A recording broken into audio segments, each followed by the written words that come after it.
Oke, balik lagi di section Tanya Evan. Seperti yang lu lihat ya, kalau lu belum lihat video gue sebelumnya, kita lagi ada di set baru nih, yang ya sebenarnya gue iseng-iseng aja. Gimana caranya bikin kualitas video ini semakin lama semakin oke. Karena di awal kan gue sebenarnya nge-record itu bahkan di kosan gue yang masih jelek gitu, terus abis itu gue nyoba pindah set di kantor, biasanya pas malam kalau lagi semuanya udah pada tidur gue record, dan sekarang gue coba nih untuk nge-record setnya di, bisa lo lihat ya, ini adalah kalau lo udah ikut kelas online-nya 1%, lo pasti bakal aware, familiar sama set ini. Jadi ini adalah set dimana gue dan tim 1% biasanya bikin online kelas. Kita bakal jawab pertanyaan tentang cara membangun minat belajar. Pertanyaan yang sering banget nih ditanyain, gimana sih cara biar termotivasi. Gue juga sempat bikin videonya dulu ya, dan sekarang gue pengen bahas ini lagi tentang gimana cara membangun minat belajar. Seperti biasa, kalau lo tanya, Van, gimana cara membangun minat belajar? Wah, seorang Evan pasti percaya bahwa belajar itu di awal dari motivasi dong. Ya, minat itu basically kan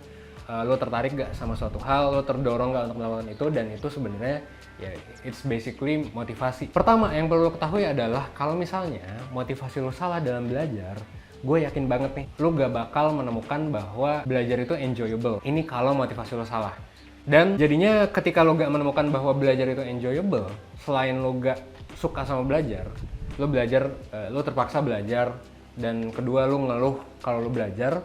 Yang ketiga, performa belajar lo itu juga bakalan suffer. Suffer itu artinya lo bakalan nilainya mungkin nggak sebagus orang yang punya motivasi yang kuat untuk belajar gitu. Nah, motivasi yang jelek ini kayak gimana? Bukan jelek sih ya, motivasi yang salah mungkin. Karena nggak ada motivasi yang jelek, cuman menurut gua ada nih motivasi yang salah. Salah itu maksudnya nggak tepat aja gitu kalau lo pakai motivasi ini buat belajar. Pertama, motivasi yang salah itu adalah motivasi eksternal. Motivasi eksternal itu adalah lo belajar untuk mendapatkan misal nilai, lo belajar untuk mendapatkan hal-hal eksternal lah intinya. Lo belajar untuk mendapatkan validasi eksternal dari orang karena nilai lo gede. Lo belajar karena lo nggak pengen dimarahin sama orang tua. Lo belajar karena lo nggak pengen bla bla bla bla bla bla. Intinya lo belajar karena hal eksternal. Itu menurut gue motivasi yang kurang tepat buat belajar. Dan banyak orang yang melakukan belajar karena itu. Kenapa ini nggak tepat? Karena jatuhnya kita menempatkan motivasi kita di hal-hal yang eksternal gitu. Jadi kita belajar bukan karena kita suka sama pelajarannya, tapi kita belajar karena kita pengen mendapatkan sesuatu. Kalau lo lihat dalam hal lain, sebenarnya ini berlaku juga buat banyak hal, kayak bekerja gitu.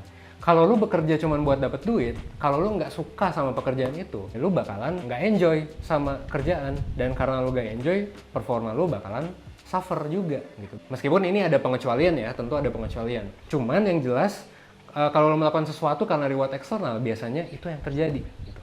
Lu misalnya ngelakuin sesuatu, ya let's say lu nulis gitu, lu coba untuk nulis blog, nulis buku karena lu pengen dapat duit. Biasanya yang eksternal performanya lebih buruk dibandingkan yang internal. Ini sebenarnya gue sempat baca dan ini di backup sama riset sih. Tapi kalau lu ada riset lain yang mengatakan hal sebaliknya, which is banyak sebenarnya, lu bisa kasih tahu aja di komen. Tapi gue percaya bahwa kalau lu belajar karena motivasi yang eksternal, tanpa motivasi internal, maka performa belajar lu bakalan jauh lebih buruk dibandingkan yang internal. Nah, maksudnya motivasi internal lu kayak gimana? Maksudnya adalah, contohnya gini, misal lu belajar, ya lu emang suka sama pelajarannya. Lu belajar matematika, lu belajar sosiologi, lu belajar ekonomi, ya lu belajar karena lu suka materinya, lu kepo sama materinya, lu pengen dapetin banyak dari materinya. Nah, itu adalah alasan yang bagus buat belajar. Dan ini juga bisa lo contohin di perilaku-perilaku lain. Kayak misalnya lo main game. Ya lo main game buat apa sih? Ya lo main game karena lo suka kan main game.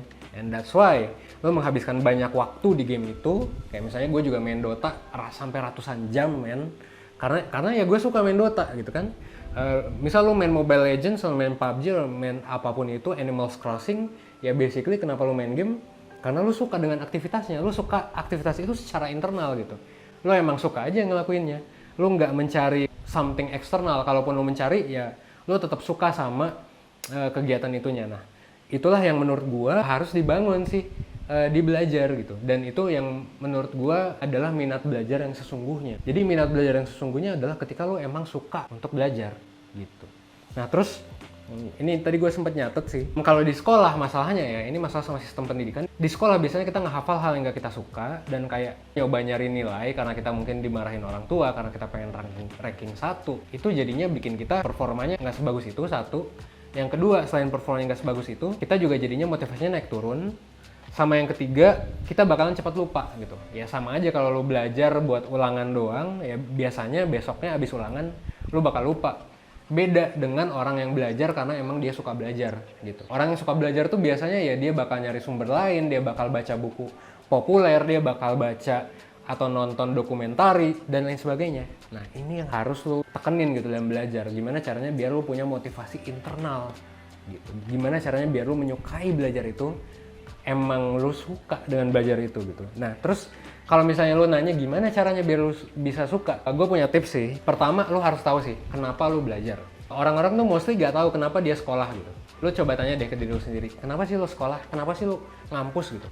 Kalau misalnya tujuannya adalah untuk dapat ijazah, untuk kerja, untuk dapat nilai, untuk reward eksternal, tanpa lu menyukai proses belajarnya, maka sorry to say, menurut gua lu punya motivasi belajar yang kurang tepat gitu. Lu harus tanyain ini ke diri lu sendiri dan jawab itu gitu. Kenapa sih lu belajar gitu? Kenapa sih lu harus belajar? Nah, itu yang pertama ya. Yang kedua, lu harus menganggap bahwa belajar itu menyenangkan. Belajar itu kan ketika kita mempelajari hal baru. Biar suka belajar ya lu harus belajar hal-hal yang menyenangkan dulu. Kayak misalnya lu pengen suka fisika ya lu cari tahu gitu, lu baca dokumenter Einstein, lu nonton Netflix tentang Einstein, lu cari tahu sebenarnya kenapa sih Einstein itu disebut orang yang paling pintar di dunia, kenapa sih Tesla itu bahkan dijadiin nama dari perusahaannya si Elon Musk gitu. Hal-hal yang mungkin cetek ya kalau misalnya kita bandingin sama materi sekolah, tapi itu sebenarnya bisa ningkatin motivasi kita. Jadi mulai aja dari hal-hal yang menarik, hal-hal yang populer gitu kayak gitu, hal-hal yang groundbreaking tapi populer.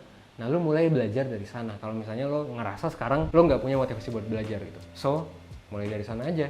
Kalau matematika ya cari gitu. Cari teori di mana beneran keren banget sih matematikanya. Lu bisa nyari lah. Kayak sosiologi dan lain sebagainya, itu semua pasti ada.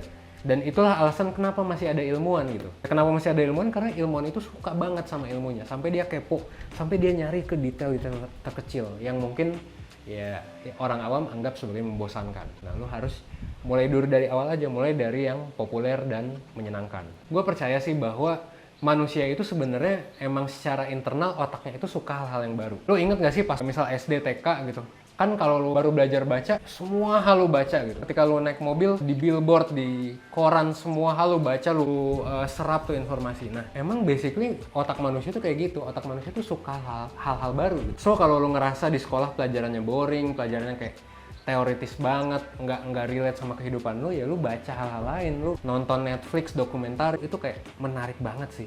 Lu nonton YouTube, lu cari tahu pertanyaan-pertanyaan yang mungkin kesannya dalam tanda kutip pertanyaan bodoh gitu. Lu tonton Crash Course, tonton TED, penyedia edukasi yang menyediakan edukasi dengan menarik gitu. Dibandingkan mungkin ya guru di kelas. Mungkin kita semua tahu, mostly guru di kelas membosankan. Dan mungkin gue ceramah di sini juga membosankan gitu kan.